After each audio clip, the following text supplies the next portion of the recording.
Morning, everybody. John Ponick with the Mojave Valley Daily News. This is the Daily Dose for Tuesday, August 17th, brought to you by Tri-State Radiology Center.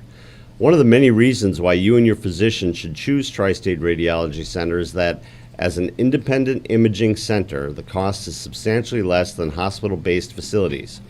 Tri-State Radiology is conveniently located in Fort Mojave, so call them today at 928-460-7226. And remember, at Tri-State Radiology Center, your image means the world to us. All right, so sorry about the problems this morning with Facebook. We got some coding issues, so we're going to go live on YouTube, and then Jeff will drop it when the show's over. He'll drop it on Facebook, so everyone will get a chance. Just delayed a little. Just a little delay. Just a little delay. Sometimes technology is not our friend. Not all the time. All right, this is Taco Tuesday. Remember, Taco Tuesday is brought to you by Humberto's Mexican Food at 1136 Highway 95, across from Fast Trip down there in Old Bullhead. It's family run, family owned. And remember, if you go there and order a regular taco, you'll get your beans and rice for free if you say that you saw them on the Daily Dose. So, a taco, a regular taco, beans and rice for free. It's a pretty good gig. Yeah, it fills you up. It will fill Whereas you the up, for taco sure. may not. Just the taco, probably not. Rice Add and beans and that's rice. right. Yes. I agree. It's supposed to be beans and rice, right? Not rice and beans. Either it's way. accepted. It's like Abbott and Costello. You don't say Costello and I think Abbott. it's a personal preference on that. But All right. Well, yeah. we'll agree to disagree. Okay. All right. So we got a lot of information in today's paper. Let's start with our breaking news. Today's breaking news is brought to you by New Image Primary Care. Now scheduling appointments within 7 days. Call for your appointment at 928-299-2588. Two die in separate water fatalities. This is Saturday. One of them was identified, the other one not. So let's start with the one that was identified. This is Kaysen Adams, 19-year-old. Reported drowning. There was a report of a drowning down at Copper Canyon in Lake Havasu at 3:05. A Good Samaritan pulled her from the water. They performed CPR before deputies arrived and took her to the Contact Point Water Safety Center. Resuscitation efforts failed. They were jumping into the water from a large rock formation, and one time she did not surface. So they located her, and she was already deceased. And then the Sheriff's Department responded at 11:09 to Saturday to a report of a body floating in the Colorado River south of the Avi Resort and Casino. They located an unidentified white male, brought him to shore. Was taken to the Needles Marina where he was pronounced dead. They haven't identified him yet. It says he was wearing black jeans, tennis shoes, gloves, wasn't wearing a shirt, and on his stomach he had Sick Boy, SICKBOI, tattooed on his stomach, other tattoos on his arms and back. So they haven't identified him yet. Or You think someone would with that tattoo? with that tattoo, it's a pretty distinguishing feature.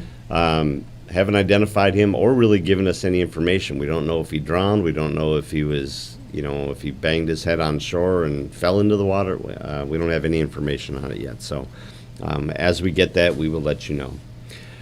All right, training opportunity. You see we have this nice picture of the MCC training course going on. So MCC, the Mojave Community College, is accepting applications for the next fire academy. The next fire academy begins in January. It is a 16-week program. They have to have your applications no later than 5 o'clock on October 14th for you to get into it. It's a 272-hour course. The course is scheduled Tuesday and Thursday evening from 6 p.m. to 10 p.m. and all day Saturdays from 6 a.m. till 5 p.m. That's a long day. Saturdays are a long day. But at the end of it, you will have your a bunch of certifications, including fire behavior, rescue procedures, hazardous material, firefighter safety. They got a really good program over there at MCC in the fire science, so go and check that out. All right, we got a couple of things for meetings tonight. First, Bullhead City Council. One of probably the biggest thing out of the city council meeting is they are expected to discuss development of 52 acres of land along the Colorado River up here in Old Bullhead. It is north of 7th Street and west of Highway 95, right along the river. It's going to be mixed commercial and residential. They are looking for, it's 52.46 acres. They're asking to rezone it general commercial district and residential multifamily district. They're looking at a total of 293 residential units when this is fully developed. And on the commercial side, just under 300,000 square feet of commercial. So they will, it was originally owned, it was purchased by Don Laughlin back in 2011. I don't know if he still is the owner and working with these developers or not. A couple other things that they'll be going on at the meeting tonight. Expected approval of a little more than $1 million worth of road materials to work on city streets. So that's slurry, seal, sand, asphalt emulsion, all the stuff that goes into our streets. They also have consideration for submission of grant applications to purchase another police patrol boat for the Bullhead City PD. A good portion of that, according to the paperwork, a good portion of that will be paid by grants that they're chasing down. And then there's also discussion of zoning codes concerning residential apartments in commercial districts. And then City Manager Cotter will have his update on EPCOR and all the different things that are going on in the city, the Legacy Foundation home, all that. So they have a executive session at 4:30. The regular city council meeting starts at 5:30. It will be on the city's site if you would like to take a look at it. And then the other meeting tonight is Crushed. The Colorado River Union High School District originally had their meeting for last Monday. Due to a scheduling conflict, they changed it to to tonight. It starts at 6 o'clock at the Anderson Auto Group Fieldhouse. They got a few things going on. Probably the biggest one is they are going to be going into executive session late in the meeting to discuss Deanne Asuna as the recommended Mojave High School principal. So the way I understand it is that Ms. Osuna is down at River Valley right now. She did she helped when Dorn Wilcox, who's the principal down there, was acting superintendent for a while. And now she has been recommended by the superintendent, Monty Silk, to go up and head Mojave High School after the resignation of Dwayne Schofield. So they will be discussing that. I would assume that they will be, ultimately, it is, even if the board doesn't approve it, it's really the superintendent's call. He just wants to discuss it and get their buy-in as well. So hopefully they get that.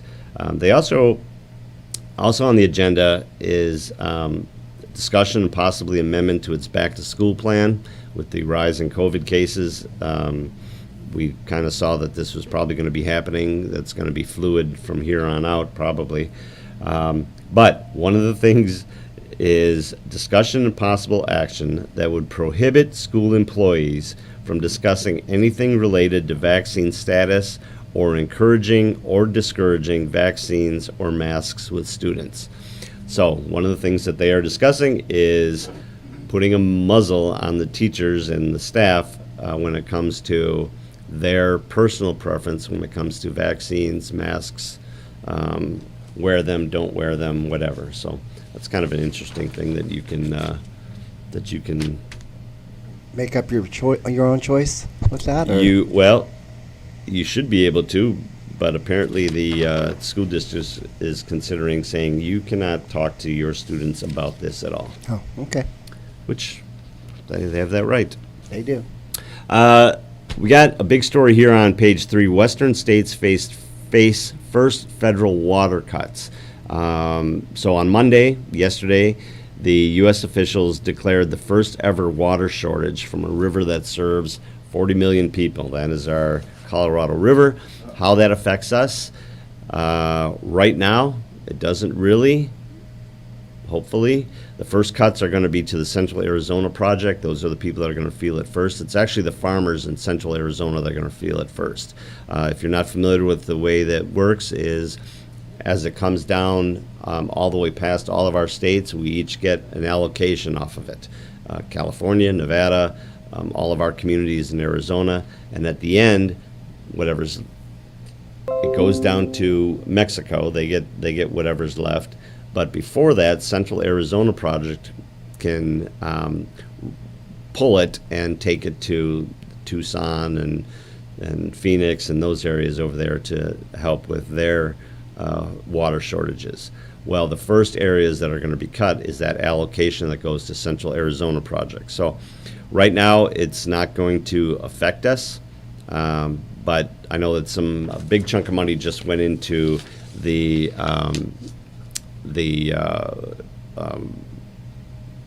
bill that was just approved for infrastructure as far as keeping money back in Lake Mead. So we'll see what happens with that.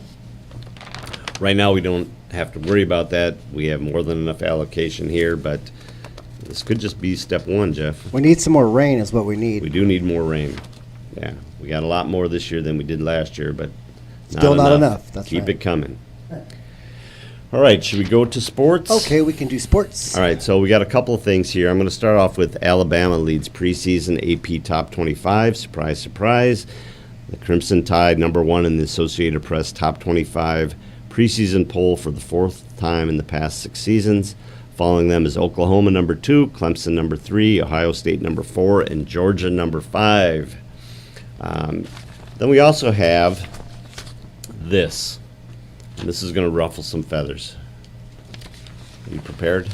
I'm ready.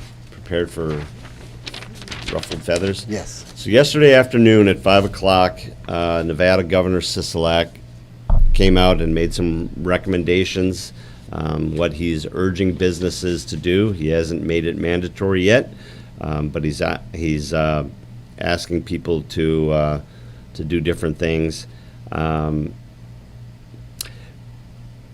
What he asked for is that venues with capacities greater than 4,000 will be eligible for an exemption. Partially vaccinated people and children ineligible to receive vaccines can attend venues that opt in but remain masked. In response to that, the Raiders and their new Allegiant Stadium have decided that all fans attending home games in 2021, starting with week 1, are going to have to be vaccinated. They're going to have to be able to prove that they are vaccinated. So they had the option of doing either vaccines or requiring a mask. It's their venue. They can do what they want to do. They decided that they don't want to deal with policing people wearing masks, so they instead are going to require that you have a vaccine. You'll have to, there is a, what is it called? The Clear Health Pass for proof of vaccine. It's an app. You can go on there to do your proof that you are vaccinated. If you are not, you can get the vaccine there at the stadium, but that's not going to, because it's not like you get vaccinated and immediately you're instantly immune. protected. Yeah, it takes a couple of weeks. So even if you got vaccinated there at the stadium, you would still have to wear your mask that day. So it's there. You know, we talk about businesses being able to require whatever they want. This is kind of the Raiders stepping out in front and saying, you know, we're just going to nip this in the bud right now. You have to be vaccinated to get your tickets. I'm a little concerned about this just because if I bought my tickets last week and now they say you have to have a vaccine and I go, I'm not going to get vaccinated. Yeah, you got to issue there. Yeah. You know, I think that there would be people that are going to say, well, you should have said that before I bought my tickets. Season ticket holders may not like that. You're right. Season ticket holders, I probably are not going to like that. No. But, you know, we got a lot of Raiders fans in town here. It's only an hour and a half drive away. I would think that a lot of people, it's really going to affect our community. So, and we are not a big one for getting vaccines, as we already know. I think we're at 35% now or something like that. All right, today in history. All right. Kind of a slow day. I mean, there are some unusual things, but I think the one that stands out the most, 1998, President Bill Clinton gave grand jury testimony via closed-circuit television from the White House concerning his relationship with Monica Lewinsky. Huh. Wow. I did not. We remember that. Yes. He then delivered a TV address in which he denied previously committing perjury, admitted his relationship with Lewinsky was wrong, and criticized Kenneth Starr's investigation. Yes, I was wrong, but it's his fault for the investigation. All right? Is that how that works? I guess so. I'm not sure that it worked very well. All right, weather. Weather is brought to you by Living Waters Hospice, your hometown hospice. Together we can make a difference. Today, sunny, high around 110. It's going to be breezy this afternoon, though, 15 to 25 miles an hour. Hey, Marley made it over to YouTube. Thank you, All right. Marley. Good job. Wednesday, sunny with a high around 107. Even breezier, 20 to 30 miles an hour. Thursday, sunny with a high around 103. Friday, 106 and sunny. Saturday, 106 and sunny. I forgot, there's a thing here that I needed to show you. I wanted to do that before weather. So this I'm on Thursday, it. We got it. this Thursday, from 4 o'clock until 6 o'clock, here in our building, we will be celebrating our 30th anniversary. So 30 years ago, Brem bought the Daily News. Back then, it was a 2-day-a-week paper. We have a special section coming out that will kind of talk about our history and some of the highlights along the way, some of the things that we've done, what was going on 30 years ago. I wrote the story, and as I was going along, looking at in the archive of things that were happening 30 years ago, it is amazing how many things that were happening back then that are happening the exact same thing Still today. happening, huh? Yes. Okay. Yes. It's consistent. That's good. 30 years ago, Isn't we were it? having issues on the water. Still. You know, 30 years ago, there was a problem with the high school school boards, and there was strife. Some things never change, John. Some things do not change. So we will have an open house. There'll be tours of the building. There will be snacks, raffles. Jeff and I will be here. We'll be live actually at 4 when people start I have coming to in. find so a we're- guest. Yeah, we're gonna have to. I have to find a guest. All right, I was well. hoping the mayor would be here, but he will be in Denver selling okay. Epcor bonds. But you come in and say hi. Jeff will give you one of his autographed headshots. And No. so come on down and check us out. Thursday, 4 to 6, open house, tour of the building, snacks, raffles, all that. So come and check us out. Okay. All right, I think that's it, right? Yep, we got it. We nailed it. All right, so again, sorry about the whole problem with Facebook. We'll get that figured out. And when I say we, I mean Jeff.